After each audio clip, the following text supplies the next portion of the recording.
hours of sanding and slicing steel, buffing even the tiniest imperfections out by hand. So this is how it all begins right here with the fiberglass body right out of the molds. That starts the transformation of a 1970s Lincoln Town Car.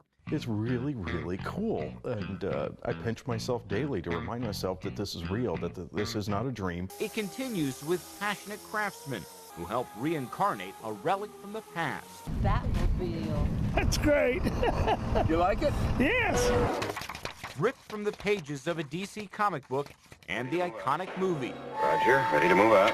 An exact replica of the 1966 Batmobile, built at a small workshop in Logansport, Indiana. We have to build everything for the Batmobile from beginning to end. Mark Rakup is head salesman, Jeff Sandberg in charge of production. Together, they make the only officially licensed Batmobile in the world. He's Batman, and there is no Robin here. No way? No. My underwear goes on the inside of my clothing. Everywhere this vehicle goes, it draws a crowd. Yeah, it does remind me of my childhood. What do you think of it? I like it. It's a lot of fun. Can you see yourself in one? No. I don't think that's me. Actually, yeah, I remember when that series came out. People snapping pictures of a modern-day classic. Batman. In some ways, this car is nothing like the original that was used in the movie or the TV series. For instance, this car is completely street legal, and it has modern features like a DVD player and a stereo system. Of course, it has all the classic gadgets.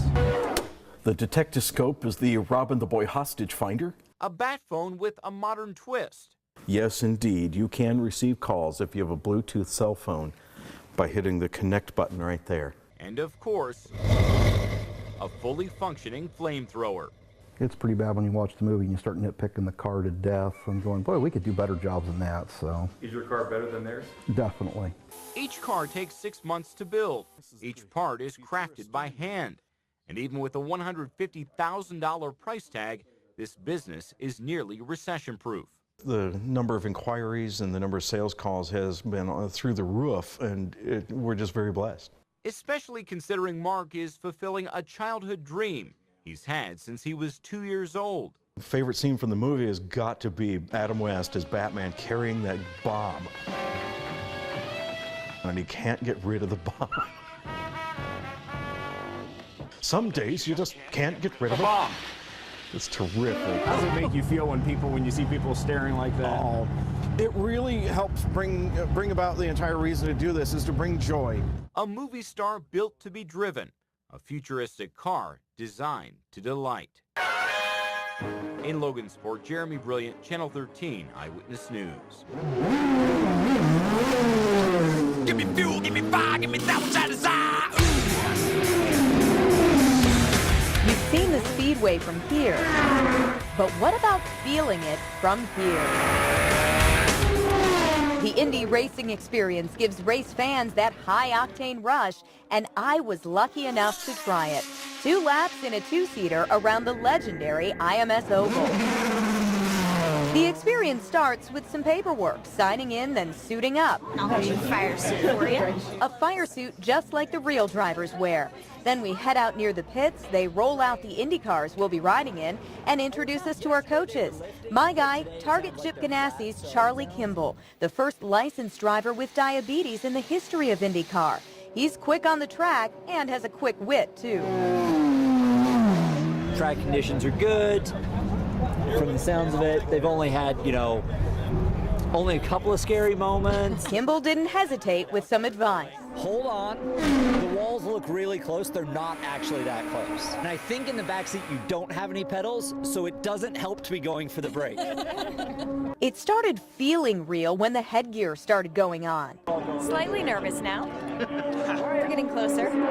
The helmet, of course, has to fit tight, so do the gloves. You don't want those coming off either. Okay. Thank you. Good tips. And after some final preparations, I got loose and saw my driver. The legendary Mario Andretti taking me for a spin at the Speedway. Before I knew it, I was in the car and we were off.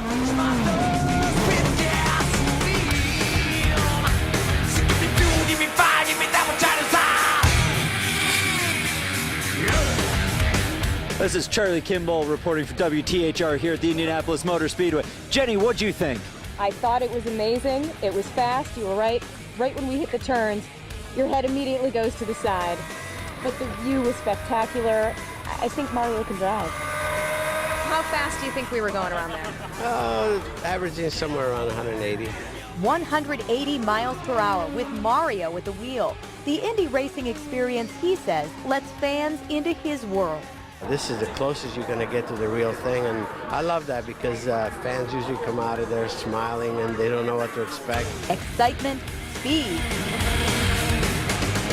Truly the ride of a lifetime. Jenny Runovich, Track Team 13. Something was wrong. I just knew something was wrong. Pictures of a little girl. This will never go away. This will never be right. Whose childhood was anything but normal. It was an emotion-filled investigation. Now a young woman, she's searching for the pieces that make up the timeline of her life, missing for so many years. I'm Dr. Hibbert. So nice to meet you. It's not nice to meet you, sweetheart. From the doctor who treated her. Brandy, how are you, kid? Nice to meet you. Oh, same here. Pleasure's all mine. How are you? Look at you. To the detective who took on her case. Brandy Zachary is trying to connect the dots. I really just want to know like everything I possibly can because I don't know really much about it. So, there was Brandy. Wow. Pictures taken at Riley Hospital in 1995 after Brandy was taken out of her home. I can't believe that was me. I'm nothing. And you actually weighed what a 4.5 or 5-month-old baby should have weighed when you were 2.5. Wow. That's how skinny you were. Just 14 pounds at 2 years, 7 months old. Once at Riley, she gained nearly 2 pounds in just 9 days. In the thousands of cases of abuse and neglect Dr. Roberta Hibbert has handled, this remains one of the worst.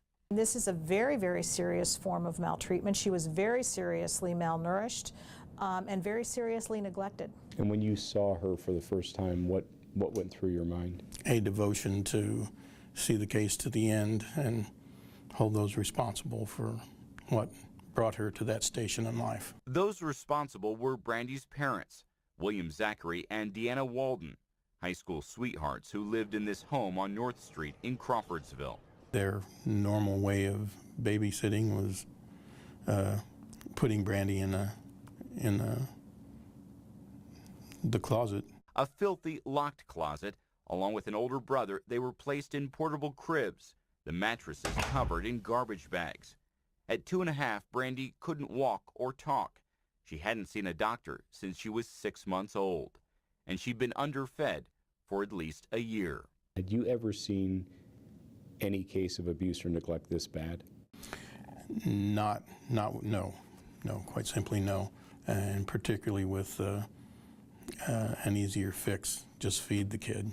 Her parents worked opposing day and night shifts. While they slept, one during the day, the other at night, they put the children in the closet so they wouldn't run free. When I read their excuses, like I laughed. I know that sounds strange, but I laughed because I was like, those are the worst excuses I think I've ever heard. Now a 19-year-old college student, Brandy is discovering for the first time firsthand what happened. That really shocked me. Poring over court documents uncovered by 13 Investigates, we went along as Brandy visited her childhood home for the first time since her rescue and helped her find and meet those who made a difference. There were numerous people who helped Brandy get out of this house and get out of a horrific situation. But there was one person, one man in particular, who did something, who spoke up. And he may be the reason why she's here today. Hi. Hi, Brandy. My name's Dean. Dean Balaz was a friend and co-worker of Brandy's biological father. 13 Investigates tracked him down after 17 years. It's been a long time. Yes. Oh my goodness. Yeah. Oh my. Dean knew his friend had children but never saw them when he visited the house. Excuses were given that the kids were always sleeping, but after demanding to see them, eventually Brandy was brought out. Skinny, horribly skinny. So he called authorities to report the neglect. I don't think anybody, that if they knew something like that, could not do something. Brandy's biological father and mother were both convicted of felony neglect. He served 2 years in prison, she served 1. Brandy hasn't had contact with him since she was a toddler. But even after it all, their daughter harbors no anger. God did this for a reason, and so now I'm here to try to share my story and help other children. That's why he made sure that it happened to me. He knew I could live through it. Live and thrive. At more than a dozen foster homes, she celebrated Christmas and Easter. There were Halloween costumes, birthday parties, her first bicycle. She was adopted, gained a new last name, and positive attitude. After graduating high school with honors, she's now majoring in psychology, hoping to help children in need. I think there just needs to be more people out there like him that are willing to take that risk if they think something bad is going on. It means the world to me to meet you. Means a lot.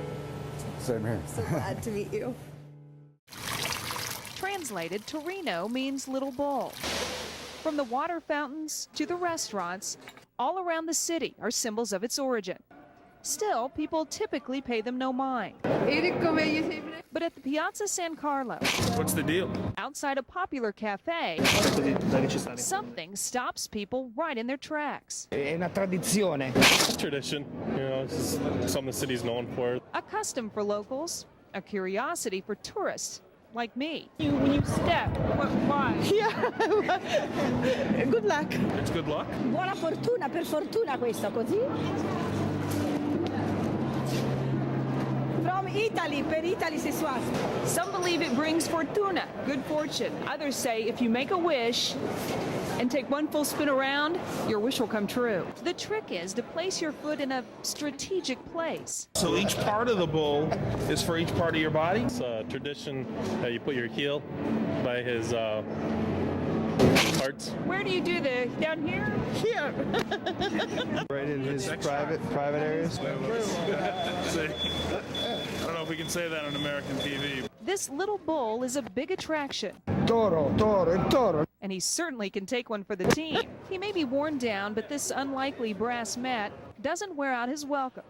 Little ones learn early. Even other four-legged visitors seem to understand. That's for the eyes. Good feet. Is this for the heart?